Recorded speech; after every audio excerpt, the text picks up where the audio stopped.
ಆಕಾಶವಾಣಿ ಹಿಂದೋಳ ರಾಗದಲ್ಲಿ ದೋಸೆಗಳ ಘಮ ಘಮದಿ ಸಕ್ಕರೆಯ ಸರಿಸಿ ಸವಿಯುವ ಅಡುಗೆ ಆರೋಗ್ಯ, ಅಡುಗೆ ಮಾಡುವ ವಿಧಾನ ಕುರಿತ ಕಾರ್ಯಕ್ರಮ. ಮಾಹಿತಿ ನೀಡುತ್ತಾರೆ ಸೌಮ್ಯ ಅಶ್ವಥ್. ಸಗ್ಗದಲ್ಲಿ ರುಚಿಯೊಂದೇ ಅಮೃತ. ಪ್ರಿಯ ಶ್ರೋತೃಗಳಿಗೆ ನಮಸ್ಕಾರ.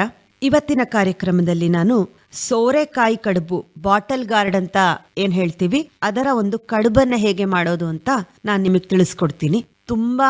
ತುಂಬಾನೇ ಆರೋಗ್ಯ ಕೊಡುವಂತಹ ಉತ್ತಮವಾದ ತರಕಾರಿ ಸೋರೆಕಾಯಿ.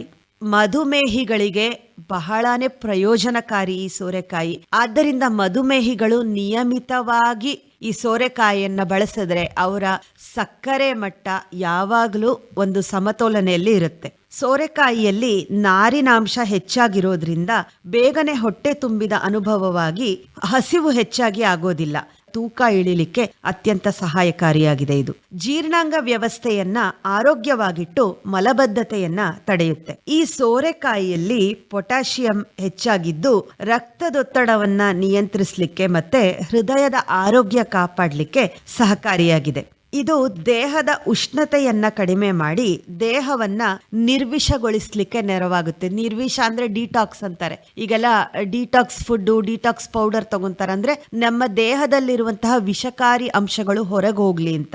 ಆ ರೀತಿಯ ಕೆಲಸವನ್ನ ಈ ಸೋರೆಕಾಯಿ ಮಾಡುತ್ತೆ. ಮತ್ತೆ ನಾವು ಈ ಕಡುಬಿಗೆ ಸಬ್ಬಸಿಗೆ ಸೊಪ್ಪನ್ನ ಕೂಡ ಬಳಸ್ತೀವಿ. ಸಬ್ಬಸಿಗೆ ಸೊಪ್ಪು ಬಾಣಂತಿಯರಿಗೆ ಹೇಳಿ ಮಾಡಿಸಿದಂತಹ ಒಂದು ಸೊಪ್ಪು. ಊಟದ ನಂತರ ಹೊಟ್ಟೆ ಉಬ್ಬರ ಆಗೋದು ಅಥವಾ ಅಜೀರ್ಣ ಸಮಸ್ಯೆ ಇದ್ರೆ ಸಬ್ಬಸಿಗೆ ಸೊಪ್ಪನ್ನ ನಾವು ಸೇವಿಸೋದ್ರಿಂದ ಅದರ ಪರಿಹಾರ ಆಗುತ್ತೆ. ರಾತ್ರಿ ನಿದ್ದೆ ಸರಿಯಾಗಿ ಬರದೆ ಸಮಸ್ಯೆ ಆಗ್ತಾ ಇದ್ರೆ ಸಬ್ಬಸಿಗೆ ಸೊಪ್ಪನ್ನ ನಿಯಮಿತವಾಗಿ ಸೇವಿಸೋದ್ರಿಂದ ನಿದ್ರೆ ಚೆನ್ನಾಗಿ ಬರುತ್ತೆ. ಈ ಹೆಣ್ಣು ಮಕ್ಕಳಿಗೆ ಪೀರಿಯಡ್ಸ್ ಟೈಮಲ್ಲಿ ಮುಟ್ಟಿನ ಸಮಸ್ಯೆಯಲ್ಲಿ ಕಾಡುವ ಹೊಟ್ಟೆ ನೋವು ಮತ್ತೆ ಸೆಳೆತವನ್ನ ಕಡಿಮೆ ಮಾಡಲಿಕ್ಕೆ ಕೂಡ ಇದು ಅತ್ಯುತ್ತಮ ಮನೆ ಮದ್ದು ಅಂತ ಹೇಳ್ಬೋದು. ಹಾಗಾಗಿ ಸಬ್ಬಸಿಗೆ ಸೊಪ್ಪನ್ನ ಹೆಣ್ಮಕ್ಳು ಆದಷ್ಟು ಬಳಸಿ ಅಂತ ಹೇಳ್ತಾರೆ. ಇಂತಹ ಸೋರೆಕಾಯಿ ಮತ್ತೆ ಸಬ್ಬಸಿಗೆ ಸೊಪ್ಪನ್ನ ಬಳಸ್ಕೊಂಡು ಕಡುಬು ಮಾಡೋದು ಹೇಗೆ ಅಂತ ಹೇಳ್ಕೊಡ್ತೀನಿ. ಮಲೆನಾಡು ಶೈಲಿಯ ಬಾಳೆ ಎಲೆಯಲ್ಲಿ ಮಾಡೋದು ಈ ಕಡುಬು.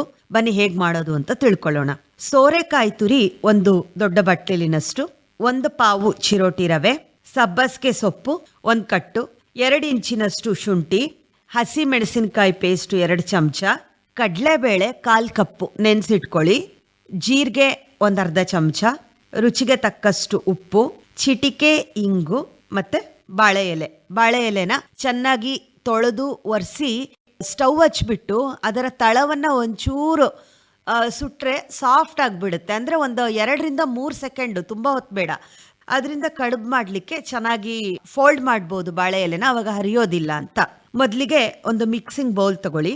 ಅದಕ್ಕೆ ಸೋರೆಕಾಯಿ ತುರಿ 1 ದೊಡ್ಡ ಬಟ್ಲು, ತೊಳೆದು ಹೆಚ್ಚಿಟ್ಕೊಂಡಿರುವಂತಹ ಸಬ್ಬಸಿಗೆ ಸೊಪ್ಪು, ಚಿರೋಟಿ ರವೆ, ನೆನೆಸಿದಂತಹ ಕಡಲೆಬೇಳೆ, ಹಸಿ ಮೆಣಸಿನಕಾಯಿ ಪೇಸ್ಟು, ಚಿಟಿಕೆ ಇಂಗು, ಶುಂಠಿ, ರುಚಿಗೆ ತಕ್ಕಷ್ಟು ಉಪ್ಪು ಎಲ್ಲವನ್ನ ಹಾಕಿ ಸ್ವಲ್ಪ ಚಿಟಿಕೆ ಅಷ್ಟು ಅಡುಗೆ ಸೋಡಾ ಹಾಕೋಬಹುದು. ಬೇಡ ಅಂದ್ರೆ ಅದರ ಅಗತ್ಯ ಇಲ್ಲ. ಎಲ್ಲಾನು ಚೆನ್ನಾಗಿ ಮಿಕ್ಸ್ ಮಾಡಿ. ಸಬ್ಬಸಿಗೆ ಸೊಪ್ಪಲ್ಲಿ, ಸೋರೆಕಾಯಿ ತುರಿಯಲ್ಲಿ ಎಲ್ಲದರಲ್ಲೂ ನೀರಿನ ಅಂಶ ಇರೋದ್ರಿಂದ ಅದೇ ಗಟ್ಟಿ ಆಗುತ್ತೆ. ಅಂದ್ರೆ ಈ ರೊಟ್ಟಿ ಹಿಟ್ಟಿಗಿಂತನೂ ನೀರಾಗಿರ್ಬೇಕು, ಇಡ್ಲಿ ಹಿಟ್ಟಿಗಿಂತನೂ ಗಟ್ಟಿ ಆಗಿರ್ಬೇಕು. ಆ ರೀತಿ ತಗೋಬೇಕು. ಕಲಿಸ್ತಾನೆ ಹದ ಗೊತ್ತಾಗುತ್ತೆ. ಬೇಕು ಅಂತಂದ್ರೆ 1/4 ಬಟ್ಲಷ್ಟು ನೀರನ್ನ ಹಾಕೊಳ್ಳಿ.